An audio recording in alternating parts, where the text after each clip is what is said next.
Welcome to the Motherhood Alliance podcast, the podcast dedicated to empowering moms and families on their health and wellness journey. I'm Brittany Suttner. And I'm Andrea Rinkus. Together, we're here to explore holistic approaches that go beyond conventional medicine. Each week, we dive into topics that matter most to you. Everything from nutrition and mental health to alternative therapies and natural living. And whether you're a new mom navigating the early stages of parenthood or a seasoned pro looking for new ways to support your family's well-being, you're in the right place. Even better, all of our guests are local small business owners who you can actually talk to and work with. You can learn more about today's guest and connect with hundreds of other health and wellness professionals through our informative and easy-to-use directory at motherhoodalliance.com. Before we get started, keep in mind that this podcast is for informational and educational purposes only and is not a substitute for personal healthcare advice. Please consult your healthcare provider before making any changes based on the podcast content. Thank you for joining us on this journey. Are you ready to help your family thrive? Let's get started. Hi, we are Britt and Andrea from motherhoodalliance.com, and we're excited to welcome you to a 4-episode series with Eliza Andrews, who is the owner of InSpirit Therapy Associates based out of De Pere, Wisconsin. As a physical therapist and pelvic health clinical specialist, Eliza considers herself a puzzle solver for her patients, and she loves helping people find the root cause of their symptoms. She discovered early in her career that a whole body approach was the key to quicker recovery, so her practice combines traditional treatments with lifestyle management, nutrition, and emotional support. In 2009, Eliza became one of the first PTs in the nation to earn the Women's Health Clinical Specialist designation, and she has been a leader in the pelvic health therapy world ever since. When Eliza is not helping patients, you can find her working on a DIY remodeling project, reading, or spending time with her husband, kids, or grandkids. In our 4 episodes together, her experience of over 30 years shines through as we discuss numerous topics related to pelvic health therapy, including an overview on what pelvic health therapy looks like, symptoms specifically related to kids like bedwetting and constipation, how pelvic health therapy can help treat reproductive challenges such as endometriosis or irregular or painful periods, and how pelvic health therapy can be a game changer for women in the childbearing years. Get ready to learn a ton? Here we go with today's conversation. Hey guys, we are back with InSpirit Therapy. We are super excited to talk about this topic in particular. We're going to be talking about dysfunctional menstruation, endometriosis. We're going to be talking about different ways that physical therapy can actually help you with these types of dysfunctions and reproductive issues. So, Eliza, can you tell us and give us an overview onto the conditions that you help with in this area of reproductive dysfunction? Sure. So pelvic health therapists treat any kind of reproductive health issue, really. Okay. We do work with people with infertility, helping prepare the body for all of the treatments that are going to come. If someone has a history of endometriosis, they adhesions that are there either from the endo or from the procedures, if they've had a lysis procedure, if they've had a debulking, if they've had some of those kinds of surgeries. The laparoscopic procedures even can lead to scar tissue. If that scar tissue is tight, that will restrict the ability of the organs to move into the correct position to maximize fertilization. So we can do that. That's a treatment called visceral manipulation. There are some specific kind of visceral manipulation that are for infertility. So therapists who have training in that. And that's what you'd want to look for as a therapist that specifically has training in the area of visceral manipulation. We can work with painful periods. Again, it's the same thing. It's the inflammation. So if you think of an inflamed joint, it makes sense to go to PT. Well, if you think of an inflamed organ, it also makes sense to go to PT or OT, as long as, again, those therapists have the training. So it's finding the people who know that who've been trained in those areas. We do work with premenstrual adolescents. We can help with that if someone is having problem with their periods being really painful, if they're missing school, if they're not going to work, if they're laying in their bed for half a day wanting just the heating pad. Those are things that are not normal, and it means there's something going on. Sometimes it is that the organs are restricted and not moving well. Sometimes it's orthopedic, so their pelvic muscles are really tight. Believe it or not, we see that in gymnasts, dancers, and people who do a lot of horseback riding. Those are kind of just some of the areas we see it.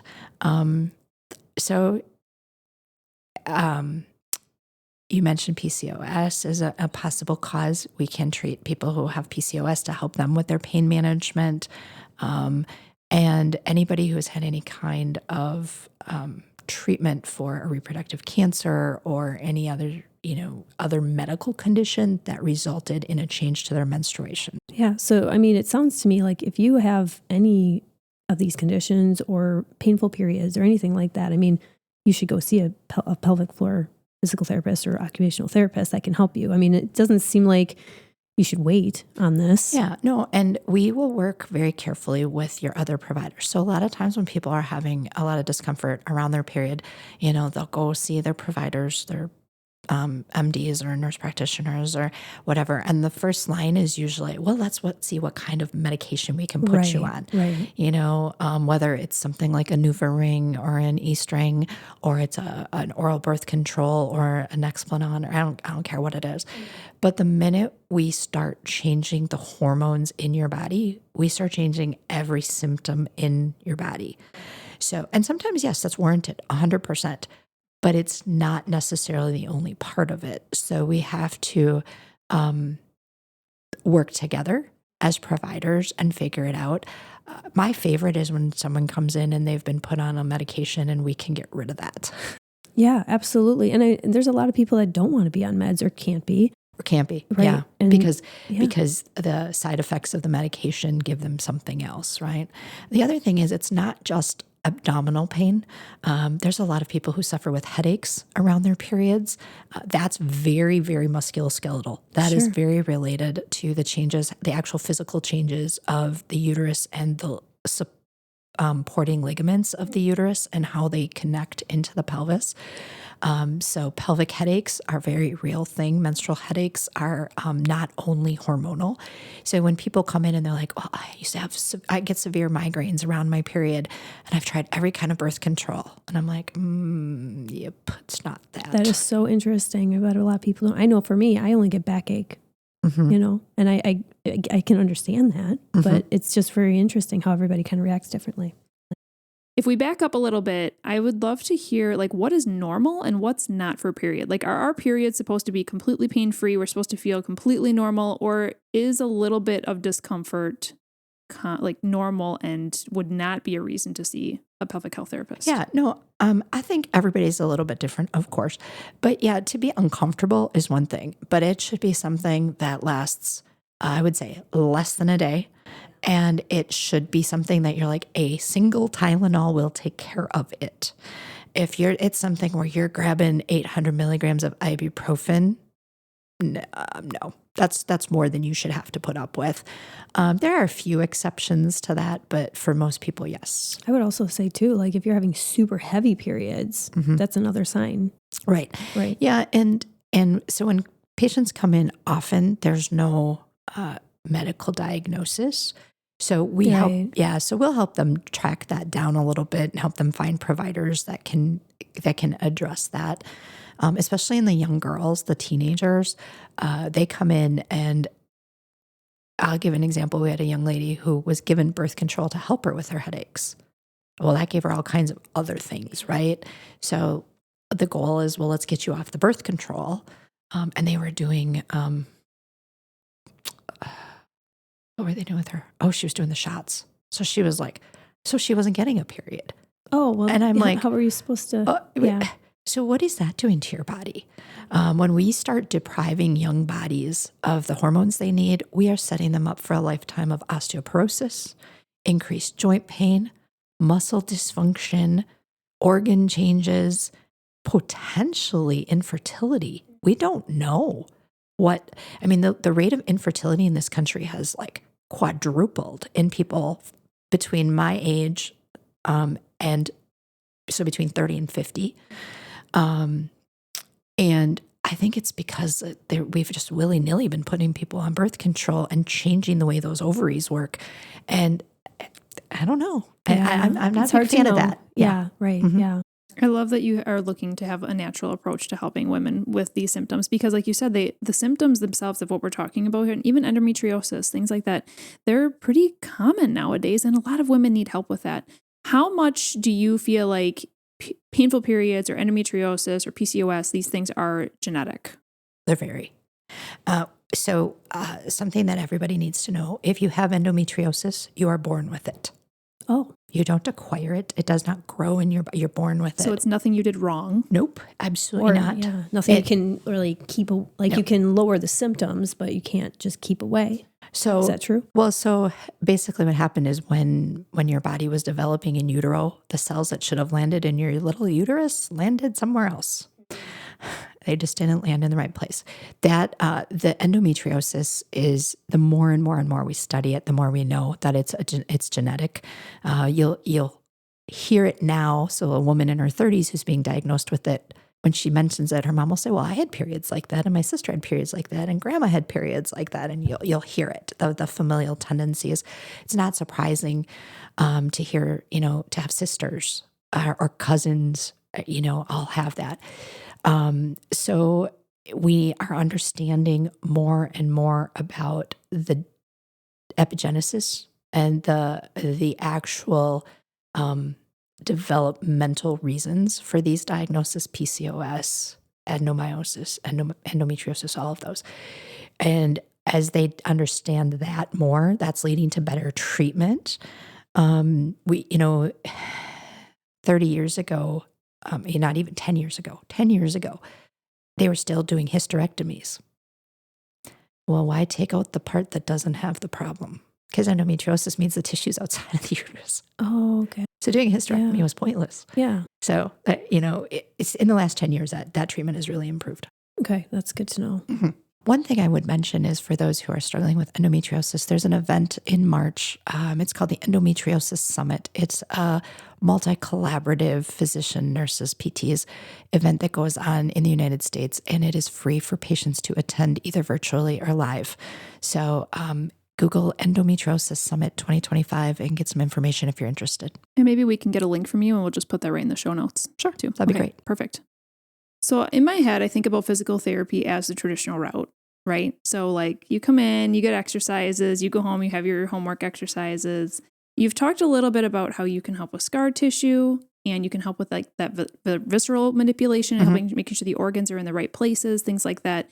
What else is in, like, what else does it, can you tell us what an appointment looks like when they're coming in for physical therapy for these types of symptoms? Sure.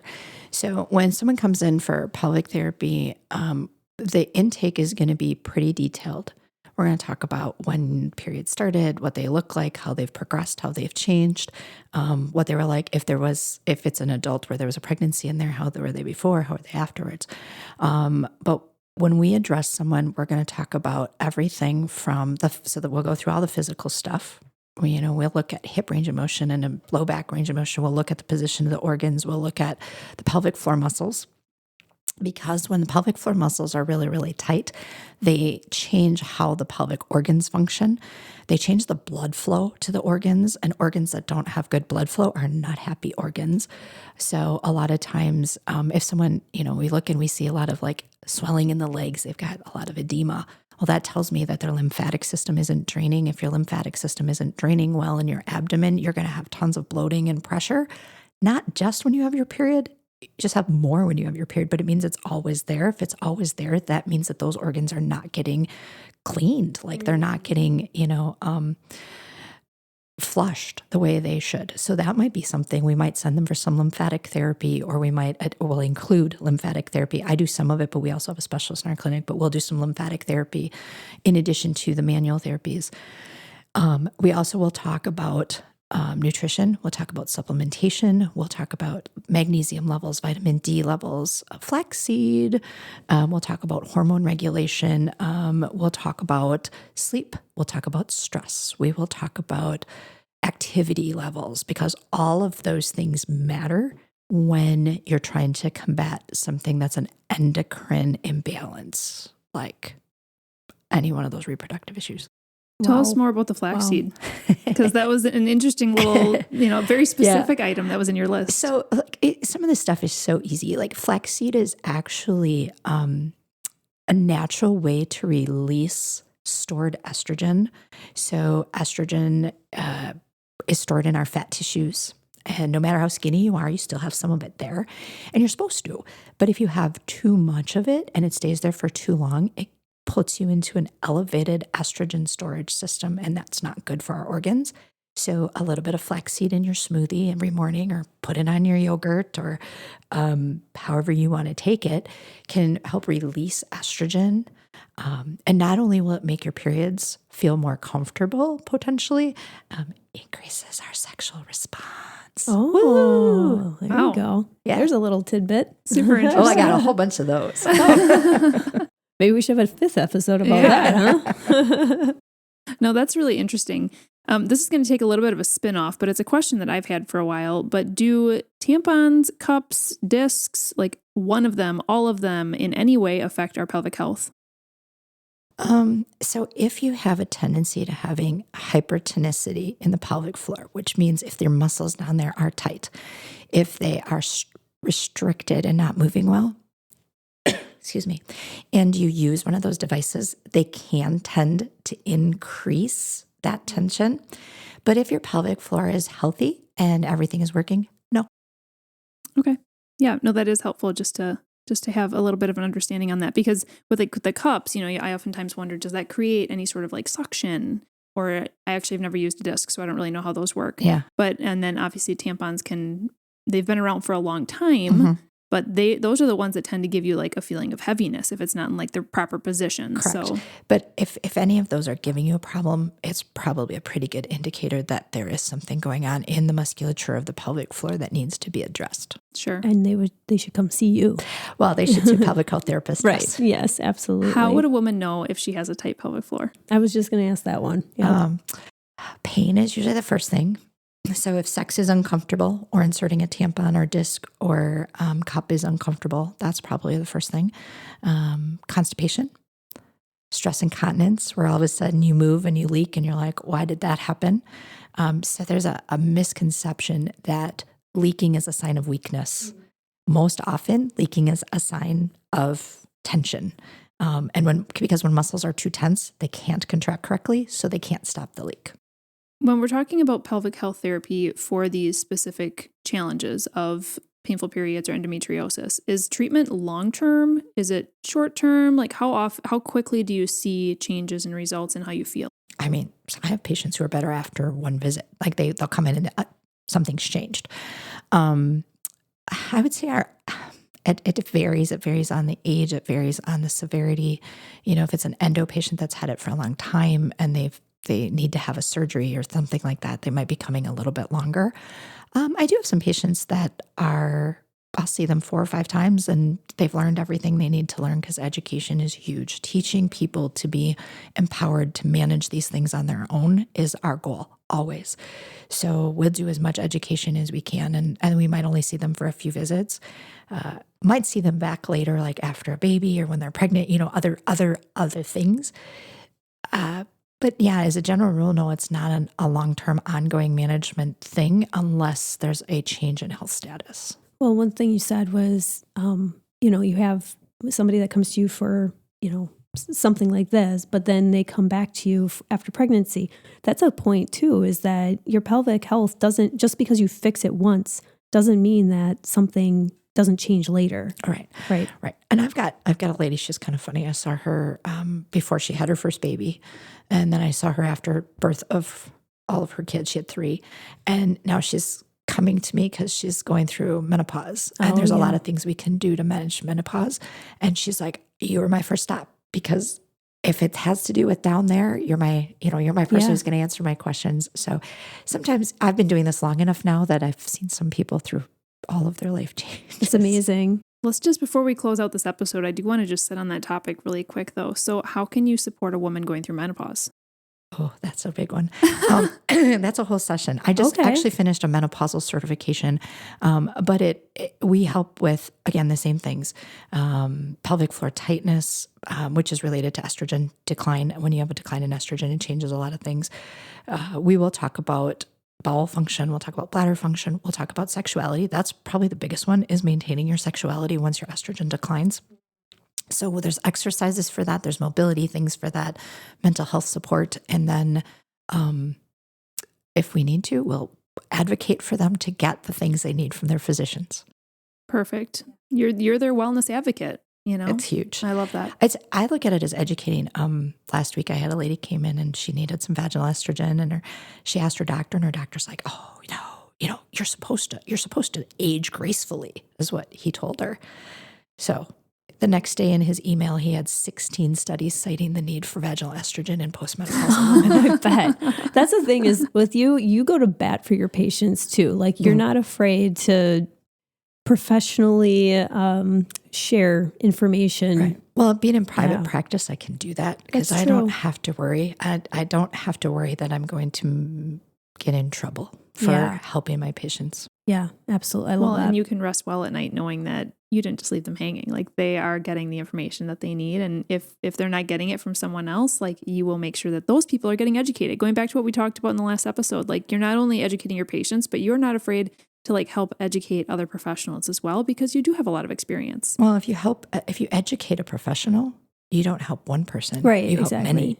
Yeah. Yeah. That's a great point.